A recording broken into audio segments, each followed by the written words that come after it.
Thank you so much, Mark. You hold this space with such grace and respect and community building. I feel very honored to be part of it.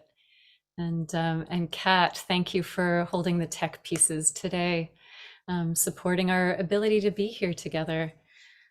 As I'm looking at the screen, it's so beautiful to see all these faces, to see each of you today. And even those of you who have your cameras off, I can see your names or some, the representation that you're here.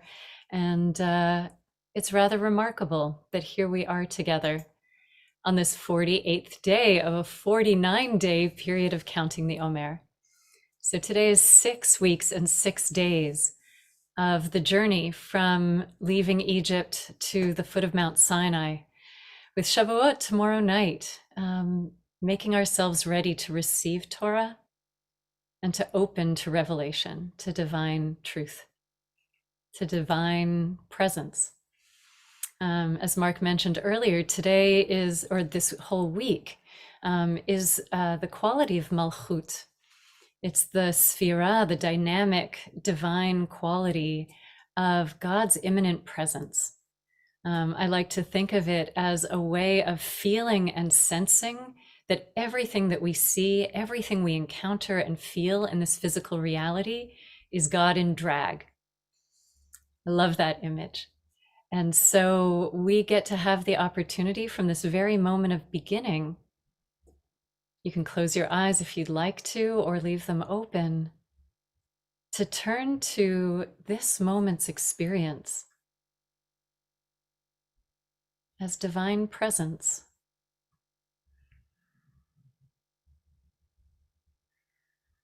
As we invite letting go of other distractions and turning our attention to notice the textures, the sensations in this body, in this moment. Divinity.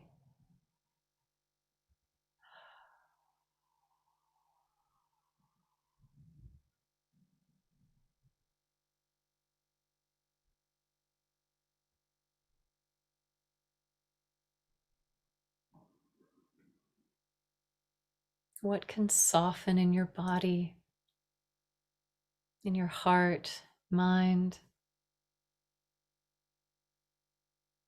to be more present, to bring your attention fully here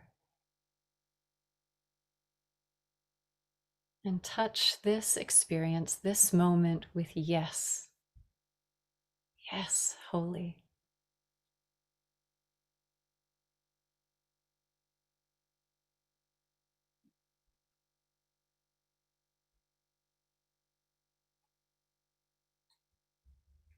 In this 6th day of the week of Malchut, we connect with Yesod, with the quality of bonding, of connection. So this is the invitation to access divine presence through relationship. It's our capacity to encounter divinity by consciously turning toward one another and toward ourselves.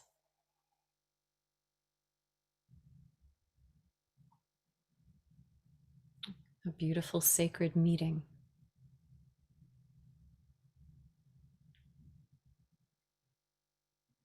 In the Torah's description of the Israelites' arrival at the foot of Mount Sinai, there's a compelling tension about how the Israelites arrived and camped there. The pasuk, the verse in the Torah says, "Vaisu mirefidim vayavo'u midbar Sinai." They journeyed from Refidim and they entered the wilderness of Sinai. Vayachanu bamidbar, they, in the plural, camped in the wilderness. Vayichan sham Yisrael neged hahar. Israel encamped, in the singular, there in front of the mountain. So in the very same verse, the Israelites are referred to as a plural of lots of individuals and as a singular unit. And there are various commentators who try to understand why this shift from plural to singular. Rashi, the medieval French commentator, says that this shift from plural to singular reflects a shift in their relationships with each other. They camped as one person with a whole heart, while other encampments were accompanied by strife. So he's saying that they may have arrived as separate individuals and separate, not only as separate beings, but that separation was marked by conflict and strife with each other. But somehow when they arrived at the foot of Mount Sinai, there was a unity that unfolded, that they related to each other as one person with a whole heart. And I don't know how many of you were here last Friday when Mark was teaching, but he gave a beautiful teaching about connecting to this quality of being one heart, feeling ourselves as one.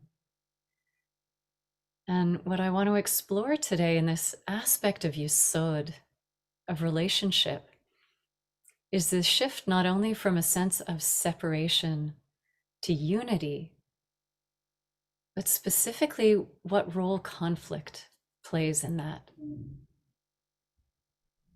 Where conflict can separate us from each other and from ourselves,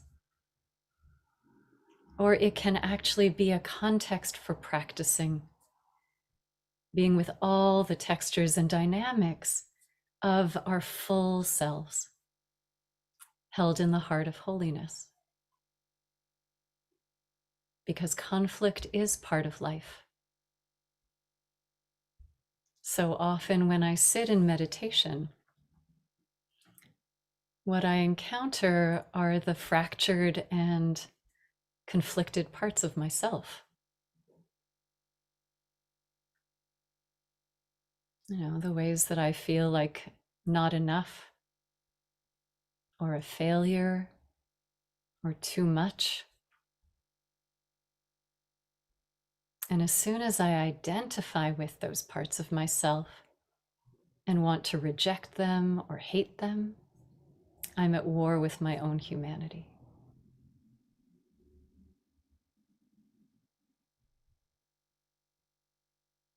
I want to invite us to be curious about what happens to us, in us, when we are in conflict.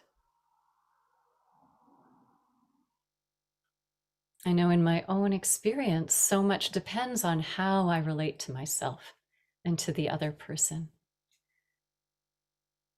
Often when I'm in conflict, I close my heart. I become protective, guarded, defensive. I can hold very tightly to the idea that I'm right. Or I can hold very tightly to the feeling that I am wronged. And I separate myself. Oh, I can feel that right now as I'm saying those words. And in those moments of conflict, I also see the other person in a very narrow way, totally focused on their selfishness or their rigidity or their need to be in control.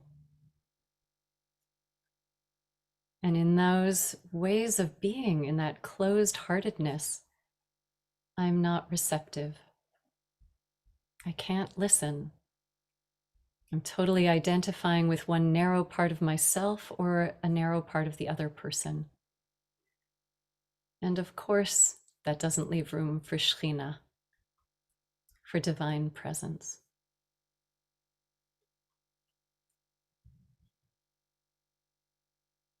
So I want to explore with you what it might mean to not erase conflict as a precursor to hearing divine voice, but perhaps bringing the conflict into a more expansive space. In the Torah's description, there are no instructions about how the community moves from vayachanu, these separate individuals camping, to vayichan, in camping together. But it does say 2 verses later that God tells the Israelites that they are about to become Mamlechet Kohanim ve'am kadosh, a kingdom of priests and a holy people. That they are to be gathered in together in sacred relationship. And this is the ground they share. As we move into practice or deepening our practice, I want to invite you to think of someone you're in conflict with. Maybe not the hardest conflict, but where there is tension, where you can feel yourself closing your heart to them, creating distance. See if you can see their face and just begin by inviting them into the camp.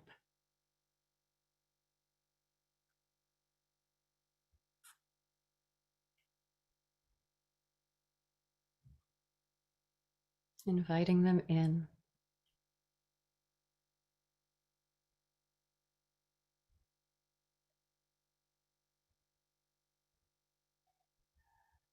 Notice what arises. If there's resistance, a desire to distance, if there's pain, can you welcome that also into the camp?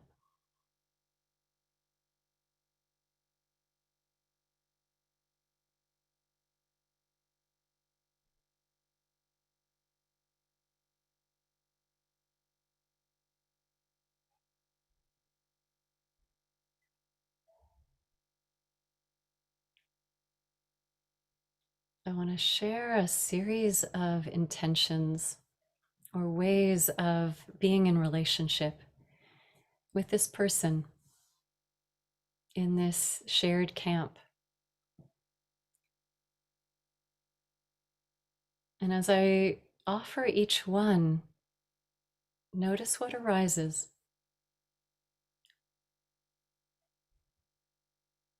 Whatever it is, it's not a problem. Whatever feelings, whatever sensations, can we include them? Can you observe them, feel them in your body, meet them with generosity, and include that part of yourself too into the fullness of your experience?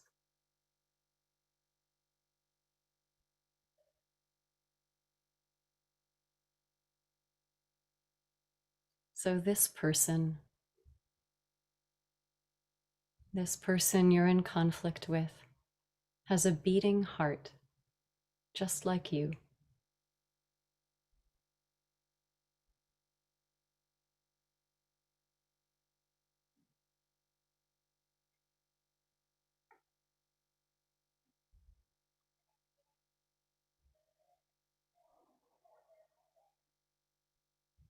This person has acted in brave and kind ways in their life, just like you.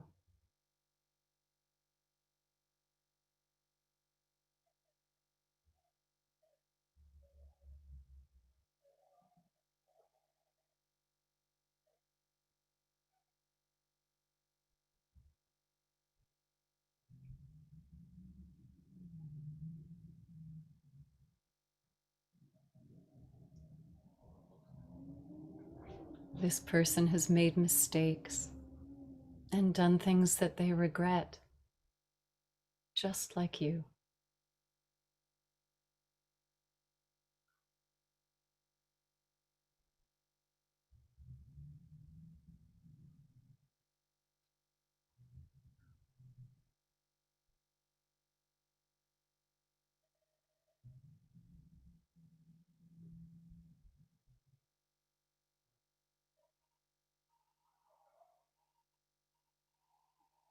This person has loved and has been loved, just like you.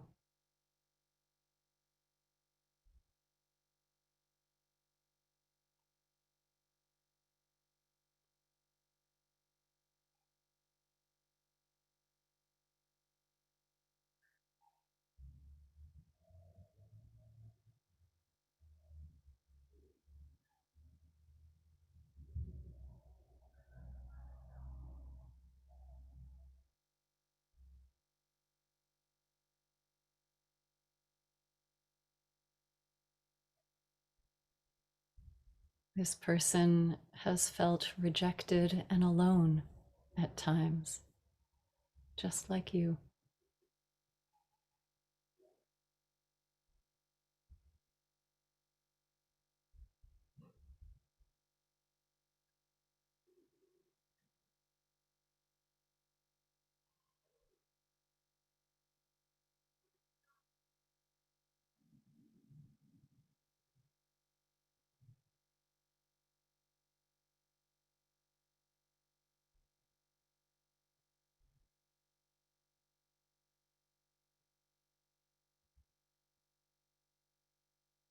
This person has been hurt and experienced pain, just like you.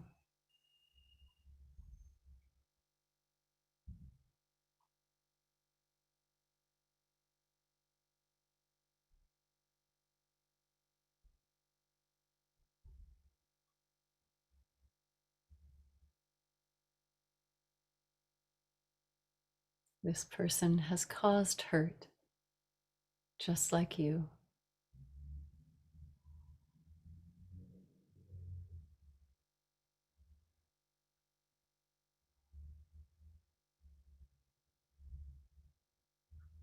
This person has healed and has grown, just like you.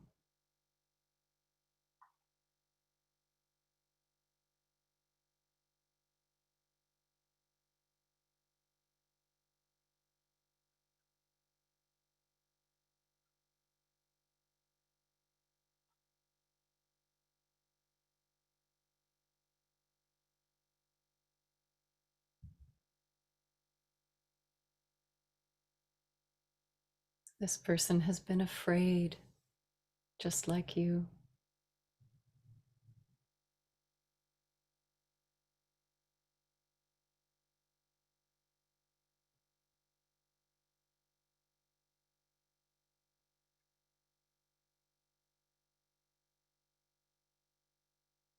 This person has felt deep yearnings, just like you.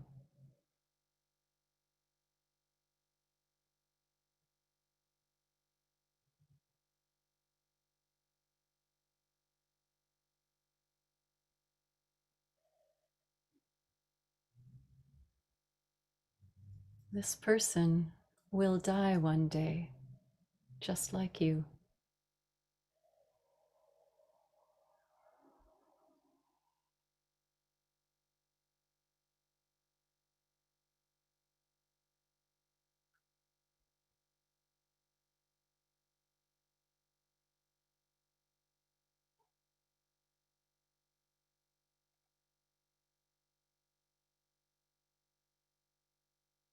This person is a child of the divine, of limitless worth, just like you.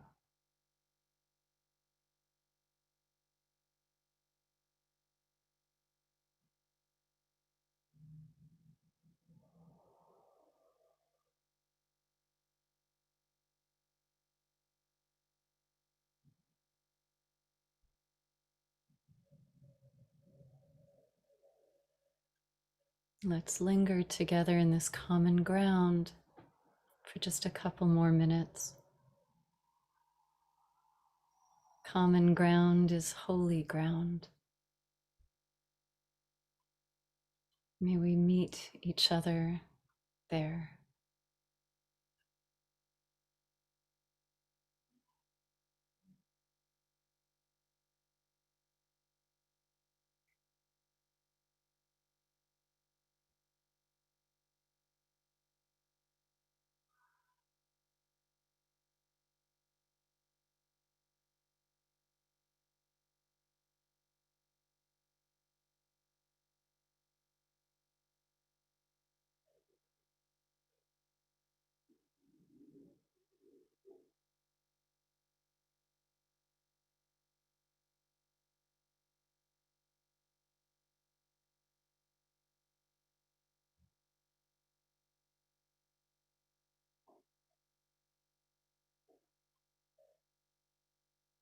I want to end with a poem by Yehuda Amichai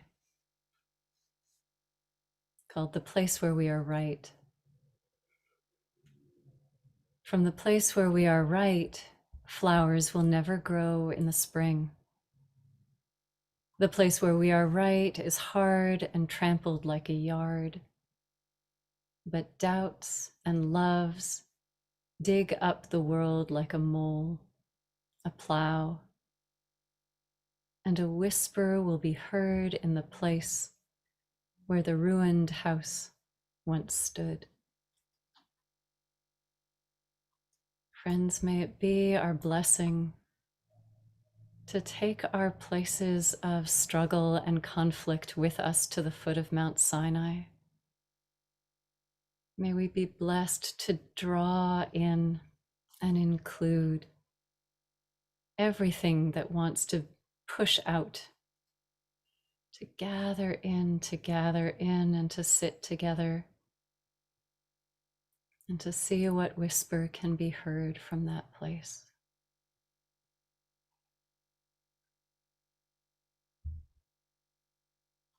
Thank you for your practice.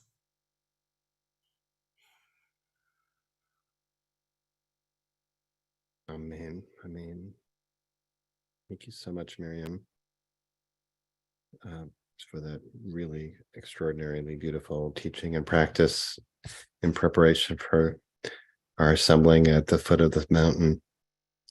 And friends, we seal it as we do each day by offering an opportunity, if you're in mourning or observing a yard site, to recite the mourner's Kaddish. And if you're not, to please stay present for those who are, to create a minyan, a community of comfort and support. If you are reciting Kaddish and would like to put the name or names of those you are mourning, please feel free to do that in the chat box now or after we recite Kaddish. And if you are reciting the words, I invite you to join me by rising in body or in spirit. And thanks to Kat for sharing the words on the screen. And those of you who are saying the Kaddish can now unmute.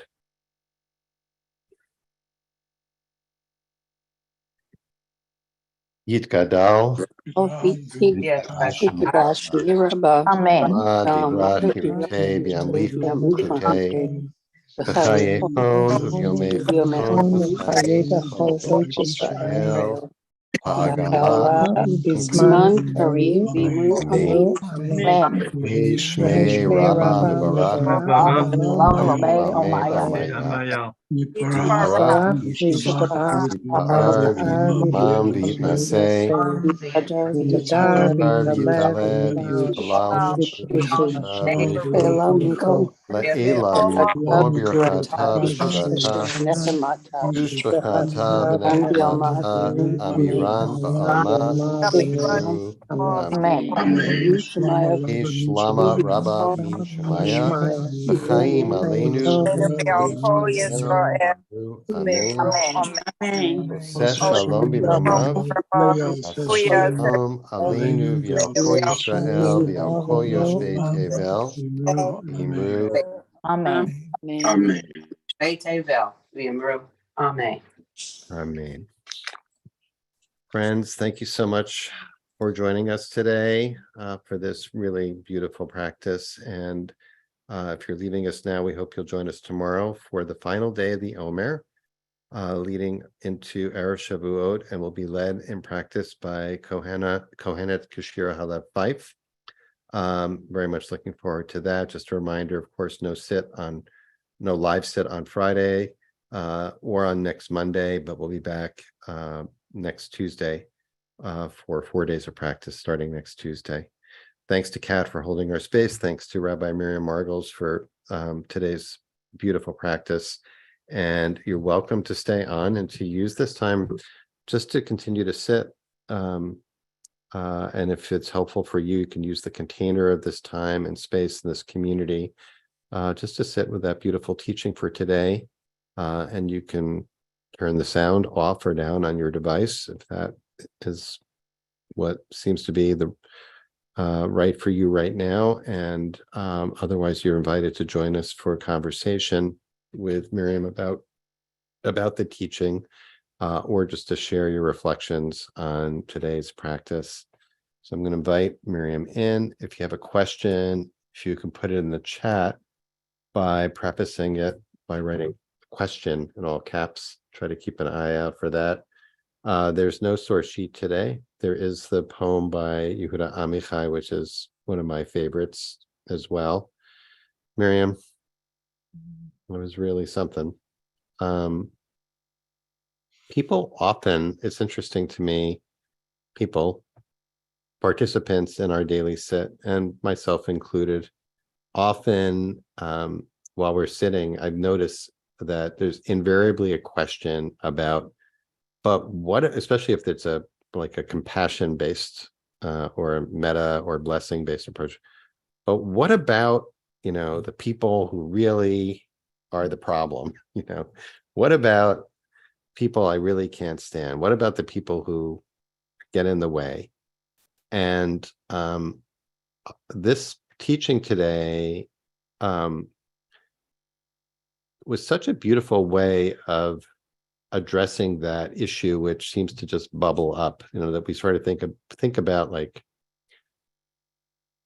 someone who's kind of our spiritual nemesis, or the people who are problematic in some way in our lives, or cause conflict or stir up conflict between us or among us, within us.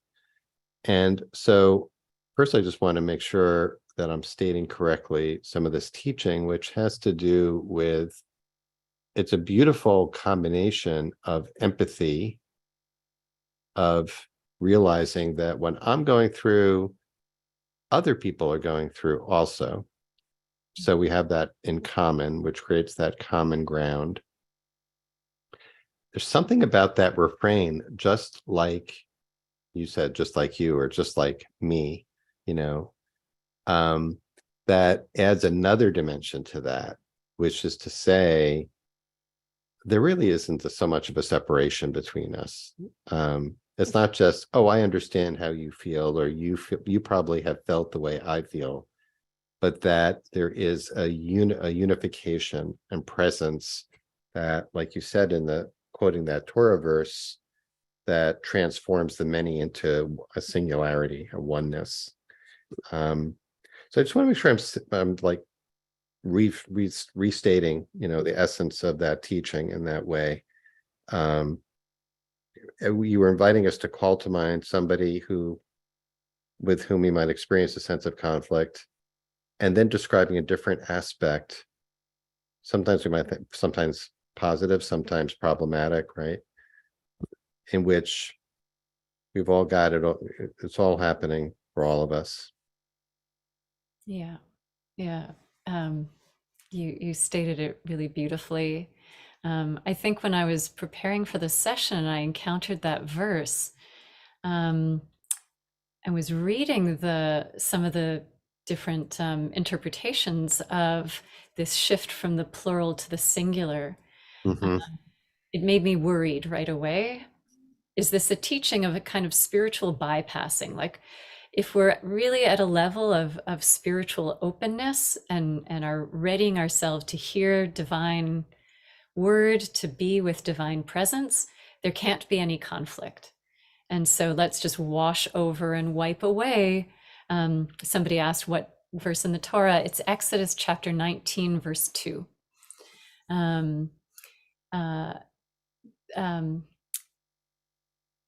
I think there can be something really problematic with saying, let's just erase all conflict. I'll turn my heart open in such a way that we're all the same, or there's a sort of homogenizing. Mm-hmm. And we are in a great deal of conflict as a Jewish people right now.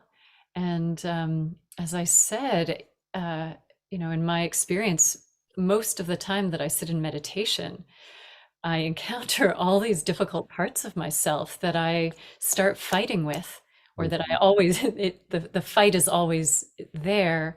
But when I'm in practice, I can notice them and be with them. So the question for me is, how can I turn toward the the places of conflict internally Mhm.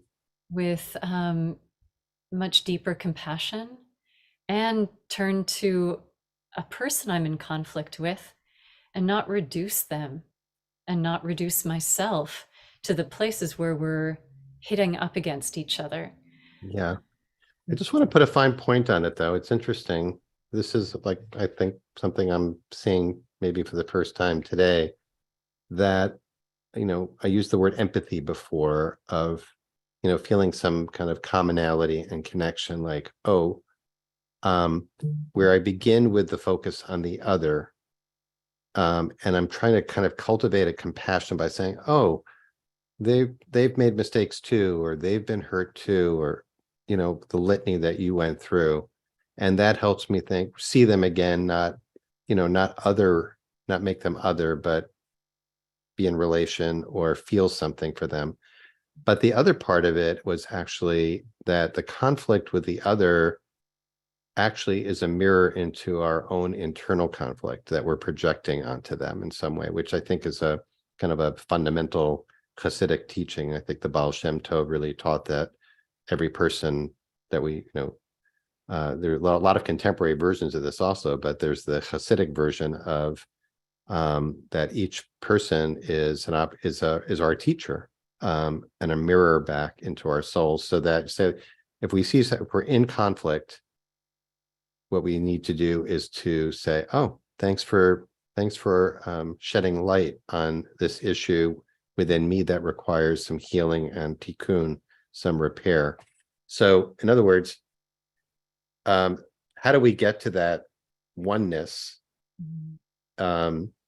Is that I don't have to, because I notice I get some pushback internally if I start thinking about the other person. Yeah, they've suffered too, but they also did this to me, and so I'm a little resistant to it. But if I say, like, leave that aside for now, just what is it bringing up in me? Then that can dissolve some of the the conflictual energy towards the other. Then if I go back and say, oh, they make mistakes, I've made mistakes, I need forgiveness, then it's easier for me to release resentment, grudges. What do you so anyway, so what I got, the chidush, like the new thing I got today, was, for me at least, maybe this is not universal, it's like, oh, just start with yourself, don't worry about them, just like say, oh, thanks for reminding about this, I'm going to look at this, then I'll look towards you again and say, oh, I see you a little bit differently now. Yeah, beautiful. And I find that the dynamic keeps working in both directions, that what triggers me in somebody else, Mm-hmm. I can take into practice and explore in myself that particular quality or challenge or issue. Mm-hmm. I also find that as I practice, and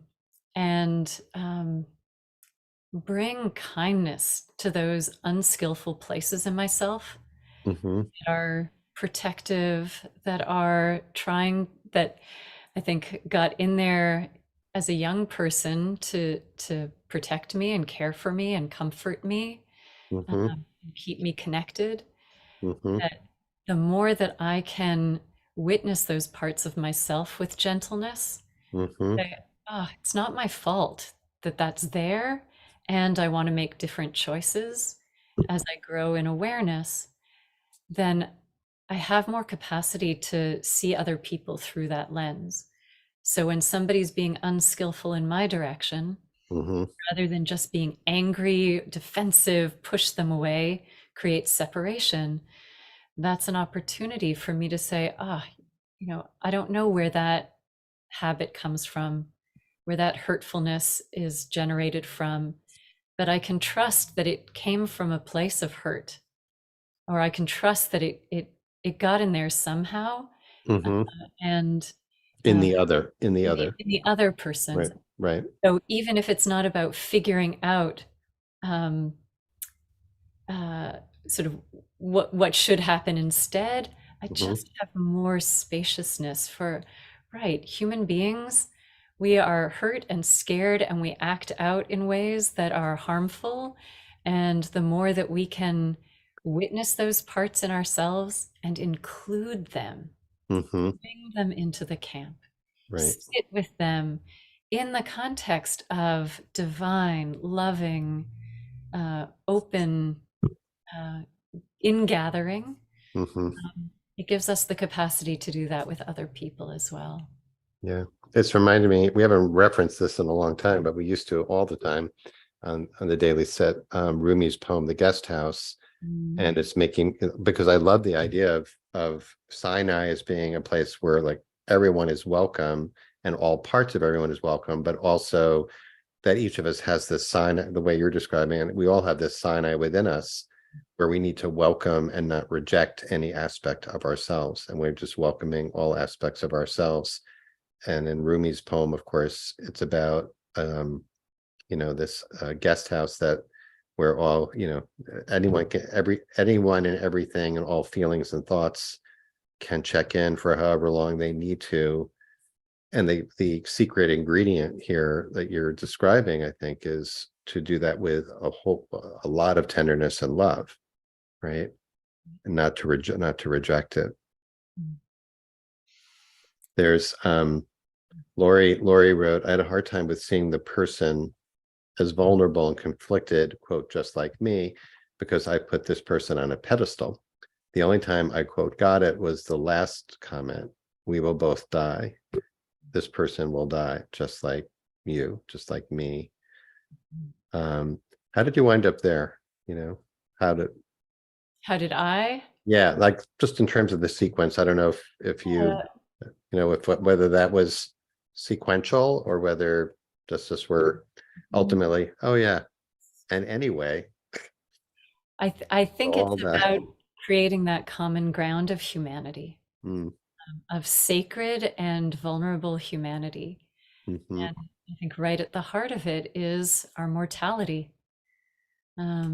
We are all radiant beings, and this body, this personality, mhm. um, will be dust at some point. And there's something about that um, something about that is to hold that in awareness. I think puts more at stake in not letting resentments and bitterness and cutting people out. Mhm. I don't want to waste my life doing that, because this is precious and it's brief. And the opportunity to meet in our beautiful, messy humanity, I think is revelation unfolding right here. There is a question here. I don't know if we're gonna have time to I missed this Laura's question. We can either let the question sit where you can see if you want to respond to it. What do you find useful when you want to help a struggling, suffering person who resists help? I guess imagine this is someone with whom say we're in conflict with someone and we're aware, oh, this person is really in pain or wounded.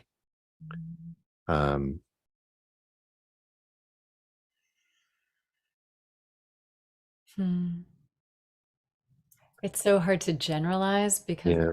not knowing a specific situation. Mm-hmm. I think one of the guiding practices that I have is that it's less about helping someone and more about how can I meet them and be the embrace, be the mirror of their goodness. Mm-hmm. And invite them into that relationship. That's a pretty good answer, Miriam. Thank you so much. Thank All you. right, we're at time. Friends, great to be with you. This is just a beautiful step as we approach Sinai together. Looking forward to camping out together with Kohen and Kashir Halev 5 together tomorrow for our final set before the Chag of Shavuot. And we hope you'll join us at our usual time. I want to thank Rabbi Miriam Margles for just a really marvelous teaching today and practice, and hope it's a great benefit to all of you.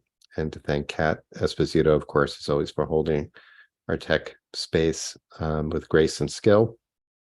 And thank each one of you for being here and making time, and for your devotion to this community of practice together. We hope to see you tomorrow.